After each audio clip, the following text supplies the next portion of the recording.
kining pagpanamkon og Ginoo dili ra ni para ni Maria.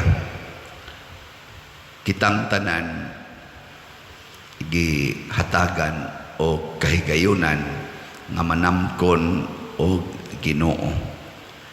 Gusto ba mong manamkon og Ginoo? Mayo kay wa mo itingog kayo. Parihata wa na itingog. Saman, gusto mo? Dili. Ni kusog-kusog ng jutay. Ay nako, sad napagaw sad mo. Nagsige sa tingin mo recollection or nagsige ba mo marites, no? Ang pagpanamkon ni Maria sa Ginoo matud pa ni San Agustin ug sa ubang mga santos nga suod kayo sa kinabuhi ni Maria, nagsugod sa iyang huna-huna, sa iyang pagtuo, unya misunod dayon diri iyang tiyan. Sa wapas siya manamkon sa Dios sud sa iyang taguangkan, nanamkon na siya sud sa iyang huna-huna ug sa iyang kasing-kasing. Unsa may iyang gigamit pagpanamkon, ang iyang pagtuo sa Dios ug ang iyang pagpakasulugoon sa Dios. So kanay atong instrumento sad para makapanamkon ta Ginoo.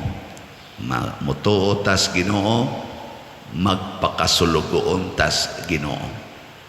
Gilingi ana imong tupad ing na musugot kag sugoon sa Ginoo. Ay, kita gud mga masinupakon ingnos Ginoo palit og slat. Di gyud mo palit. Ipalit hinoon og swertres. Ipalit hino og red horse. Ipalit hino og sigarilyo. Ipalit na og bag-ong sandals, bag-ong bag. Mo na atok sa garan, ipalit na to og mga butang nga gusto nato sa kalibutan. Pero dako biya kayo og ipikto basta mo palit kag slat. Pero nasa noy namalit, no? Salamat sa namalit ni Tuos Ginoo.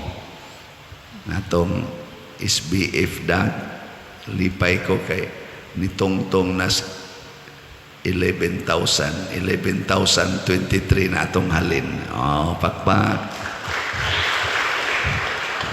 Ang atong GPHJ o pakaabot og 6,000 pero dako-dako na sa 5,813. Pakpakan gyapon nato ang namalit nini. Salamat kayo. Ug daghan lang yung maliwat ni Maria magpakasulugoon sa Ginoo. Siguro gyud nga mahurot dayon ug mulambo ang kalibutan. Mahunong ning gubat. Wa man magsugo ang Ginoo ng gubat. Mahunong na ning sige kinihaay aning mga yuta, mga utang, kay wa man magsugo ang Ginoo na. Mahunong na ning kinabitay, anang sige anang premarital sex, ang mga batanon pa kayo, nga mabdos, wa rabay ikagasto, sakiton ang ilang isikataw, samas ilang ginikanan, o mga tao nga nagmahal nila. Wa mahunong na sa ning bisyo, kaning drugas.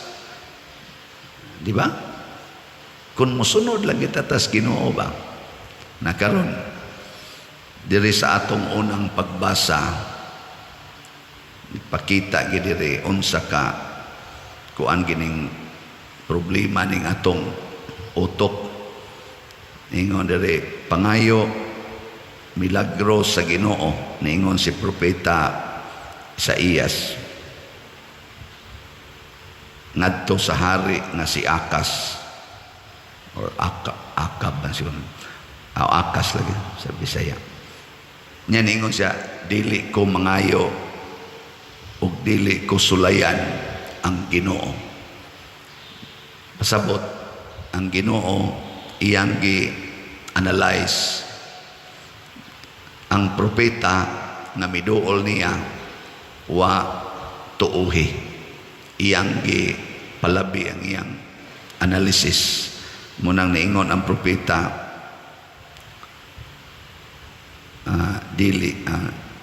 dili pabaigo ang imong pagsamok sa mga tao.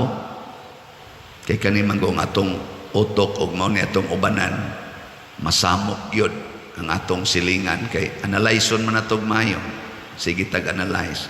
Magkaaway naman ta madugay. Nga imo naman usab nga samukon ang Dios. Kinibitang atong analysis nga sus og daghan kay tag-anak, unsaon na lang pagbuhi, unsaon na lang pagpaeskwela, mao na magpalaygit na ta. Samukan kay Ginoo ana. Kana nga maong analysis. Mao na mag-abortion na lang ta. Unsaon na lang akong gibati nga maguol man gyud ko kung dili ko makauyab og babae, bisag babae ko, maibog man ko isig ka babae.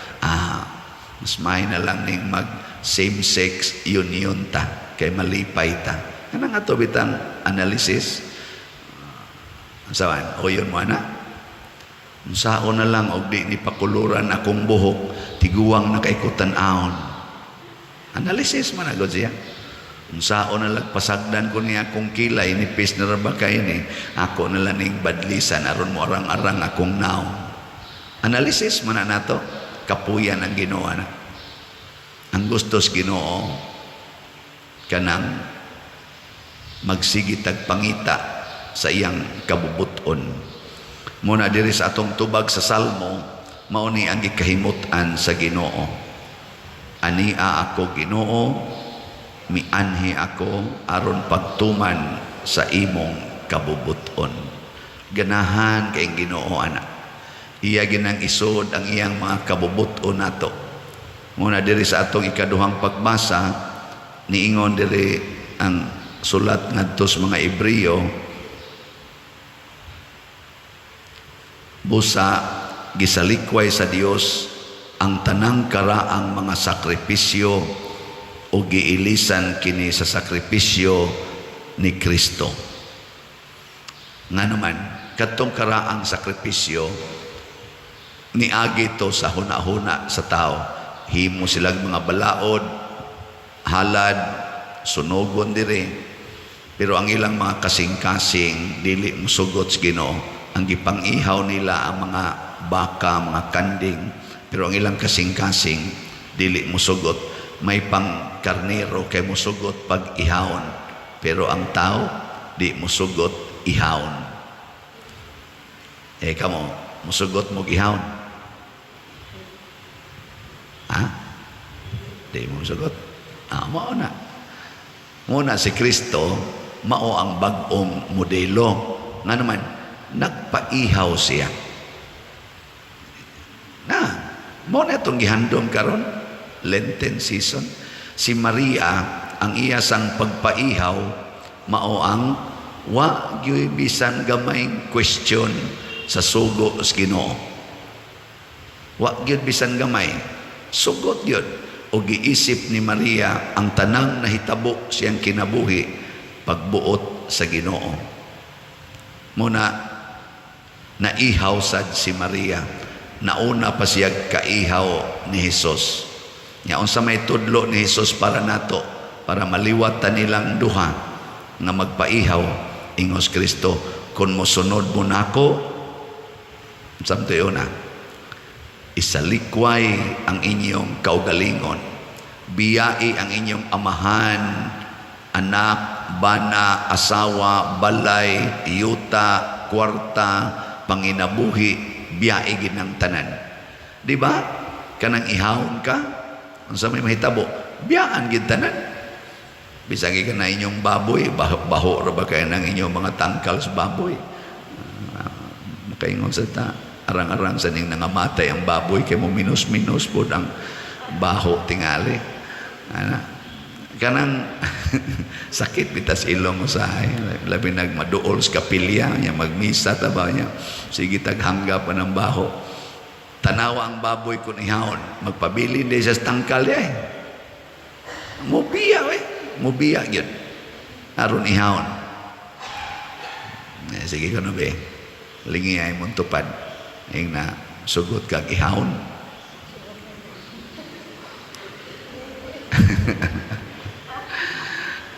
Ingat na simbak ko. Sige, di ka mo sugot ihawon. Na ay ihaw nga di jud kakabalibad or di takabalibad. Unsa man na? Mamatay ta. Inig kamatay na to bisag kung saon pa natong panggunit, magpa-dialysis ta, magpa-chemo, magpa-opera, magpa-ilis pag heart, magpa-ilis og kidney. Bisan pag kung saon natong himo ana, mamatay kita. Pero gustos Ginoo ayaw huwata. Kana bang pinugos nga ihaw, kana bang pinugos nga pagbiya, ang nindot sa wap-a ka ihawa, may desisyon na ka nga magpaihaw, mahimong halad sa Ginoo.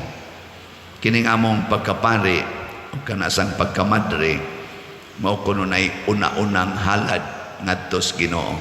Biyaan sa namo ang pamilya, biyaan ang uyab, biyaan ang pagminyo. Pero ang kolekta, di lang tingin na mo, biyaan, no? Biyaan ka po ng kolekta. Anak. Mo na i-roll na mo. Ngayon, saan na mo na pag-practice? Na ng poverty, celibacy, o obedience. Pagkanindot sa design, kung tumano ni namo, siguro giming mga manamkon ni Kristo. Kanabitang tao nga di gyud selfish ba, dili siya self-centered o self-righteous. Unsay makita nimo ana niya, yawa o Ginoo? Kana yung di masuko, dili dawo, dili judgmental, di parehaning nagwali usahay judgmental, kinyaharan na paggaw. Ang imo makita Ginoo, pero kanang imong kuyog kinabuhi yaw-yawan kay tanan, hingasaba kayo, siging pangoreksyon, siging panaway sa imong gibuhat. Unsay makita nimo ana? Ginoo o yawa? Sige, katapusang lingi sa imong tupad. Ing nagusto kang maliwat sa Ginoo, di gani mulingi, liwat na siyawa. Kaya mahadlok siya siyang naong mulingi. Na mga igsoon, salamat sa mga Diyos nun nga tao nga nagtabang na to dinhi.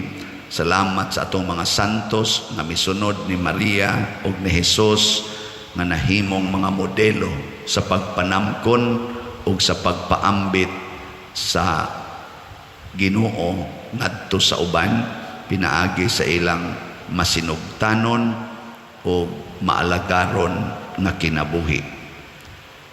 Manindog ta.